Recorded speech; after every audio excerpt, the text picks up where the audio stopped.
on her face while I whined at her about my foot being a bit sore, or how I can't write today because I've spent all morning Googling my chakras and I'm now out of time, or I couldn't sleep because I was up until 2 a.m. arguing with a stranger on Twitter about how to make a proper carbonara. She would fix me with that glinty, flinty look of hers, and I would crumple in a heap of shame. Mary Poppins may be an old film, but it has a fresh message. I think Mary's still got something to teach us. Her lessons have been lost a little, and bringing them back wouldn't do us any harm at all. The film Mary Poppins was released by Walt Disney in 1964 and was an immediate success. It takes themes such as parental neglect, women's rights, poverty, financial power, toxic masculinity, work-life balance, boundaries, and the importance of holidays, and brings them all together in a confection as light as a posh meringue with enough chewy stuff in the middle to make you feel you've really eaten something proper. It's entertaining, joyful, moving, and satisfying. It's family entertainment for grown-ups, which is of course the best kind. And it has some of the greatest songs ever written in the history of film, or indeed songwriting full stop. Mary Poppins, the character, though, was brought to life some 3 decades before that by a woman called Helen Linden Goff, writing under the name Pamela L. Travers. Mary Poppins, the first of 8 books she would write about Mary, was published in 1934 and told the story of a super cocky magical nanny who comes to look after the children of Mr. and Mrs. Banks of Cherry Tree Lane, London. Travers continued writing books about Mary Poppins until 1988, but none lived up to the spiky, saucy first, and ultimately they were all eclipsed, at least in terms of mainstream success, by Disney's celluloid creation. As fans of the books will know, Disney's Poppins was different to Travers' Poppins in some respects. Travers' creation was plain rather than pretty. She was often brusque and dismissive of the children, and she wasn't much interested in romancing chimney sweeps. She was more singular, perhaps, more alone. The film rather swept these nuances away in favour of a character who was more conventionally appealing.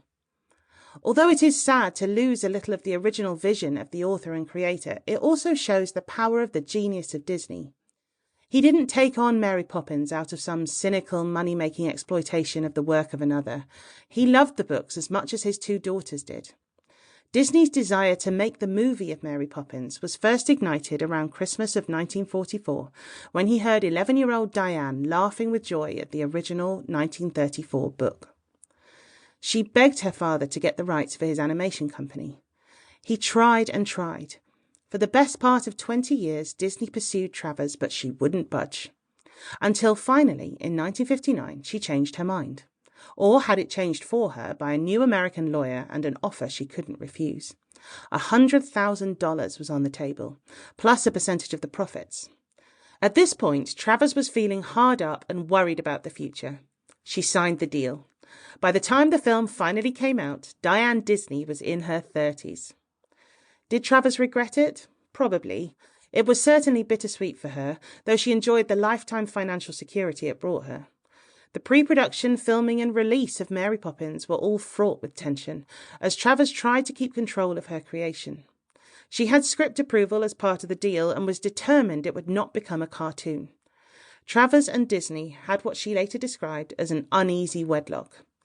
But I can't regret her decision to sell, because though the books are dark, unusual, original and funny, the film is just sheer effervescent delight from start to finish.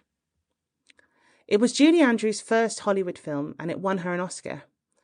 It was as if she was made to play Poppins, a cookie-cutter perfect woman, but with a glint in her eye you could cut diamonds with. And the rest of the cast were equally perfect. Dick Van Dyke, David Tomlinson, Glynis Johns all shine and twinkle through every moment.